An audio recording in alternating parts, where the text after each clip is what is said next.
want you to think about the last time you had coffee after 2 p.m. Did you sleep fine?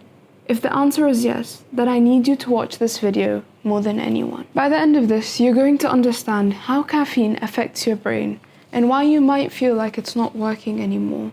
And the part that surprised me the most is that you can fall asleep but not actually be sleeping. And that's not a contradiction. That's the whole point of this video. So here's what happened. I'm with my family right now and they're very big on tea and coffee, especially Turkish coffee if you're sitting with my mom. I wake up, there's coffee. I go out, there's coffee. Someone comes over, there's coffee. It's not even a choice anymore. And I'm sitting there, third-year pharmacy student, supposed to know everything there is about drugs. But caffeine is literally a drug.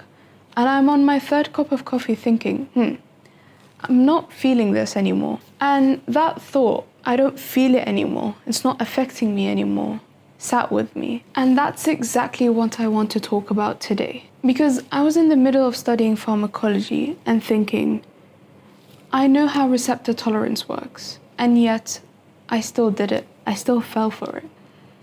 And I'm not here to lecture you. I'm here because I think most of us don't know what's going on in our own head. And I think we really should know. Quick question, do you know what adenosine is? Adenosine is the brain's tiredness molecule. All day as your neurons fire, as you feel stressed, as you're working or going to a lecture, adenosine builds up. And then by the end of the day, you start feeling sleepy. And that's not a flaw, that's just how your brain works. Your brain is literally telling you, you've been running all day, you need to slow down, you need to sleep. Now, caffeine doesn't destroy adenosine. It doesn't flush it out. It sits in the adenosine receptor instead. It's shaped just similarly enough that it fits in the lock, but it doesn't turn the key. So the tiredness signal doesn't go through. You're not less tired, the adenosine is still there, building up. You just can't feel it anymore. Hence the name adenosine receptor antagonist. It blocks the signal, but it doesn't solve the problem. Here's the extra sneaky part. The more caffeine you drink, the more receptors your brain adds, trying to outrun the blockade caffeine causes. So I don't feel it anymore isn't proof it's not affecting you. It's proof that you've adapted it being there.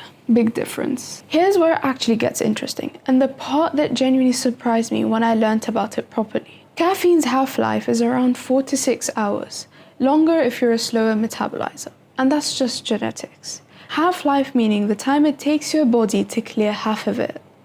So if you have a coffee at 3 p.m, by 8-9 p.m, it's still there, blocking the signal when you're trying to go to sleep. And here's what that actually means for sleep. Your brain runs on something called sleep pressure. Adenosine builds up throughout the day until it reaches a threshold. Then you fall asleep, adenosine gets cleared, and then you wake up the next day refreshed. Caffeine at 3 p.m. doesn't just keep you up at 3 p.m. It partially blocks the signal when you're trying to fall asleep at 11 p.m. And this is the bit that actually changed how I think about it. Because I used to tell myself, I fell asleep just fine, then it's obviously not affecting me. That turns out that's not really how you can tell. There's research using an actual EEG, using brainwaves recordings overnight. And the results are kind of unsettling. Caffeine reduces deep sleep.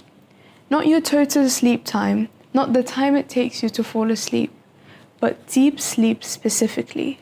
A slow wave stage where your brain does its actual repair work, the things you need the next day, your memory, feelings, how to control them, etc. And the part that got me is that people who fall asleep normally and swear they slept fine, the truth is their brain didn't go as deep. You can be in bed for 8 hours and have the perfect sleep routine. But without the stage that restores you, I fell asleep fine isn't actually a metric to go by. So the question was never really, does caffeine keep me up? Some of us can fall asleep through anything, caffeine included. The actual question is, what type of sleep are you getting once you're out? And that's a much harder thing to feel from the inside. Your brain isn't just going to tell you, oh, I didn't get my restorative sleep. You just wake up, call it tired, and move on. You're not failing to fall asleep, you're just never fully landing. So here's the actually useful bit. To figure out when you should stop having caffeine, take your half-life. an average of 5 hours longer if you have a slower metabolism, and count back from when you're actually wanting to be getting deep sleep. Not just when you want to fall asleep, but deep sleep. For most people, that lands somewhere around mid-afternoon cutoff. Deep sleep could take you around an hour to fall asleep. So that's your metric to calculate by. And it's not about cutting caffeine. It's about giving it enough time to clear from your body so you've got a runway to actually fall asleep and get the restorative sleep you need. The truth is, I still have tea in the evening. I just stopped pretending I didn't know what it was doing. And that's really the whole thing. You're not failing to fall asleep, you're just not fully landing. And now, at least you know why. So if this is useful, let me know in the comments because I'll probably be doing more of these pharmacology meets real life. It's kind of the whole channel. And the next one is about why your brain goes blank talking to patients. Same alarm, different room.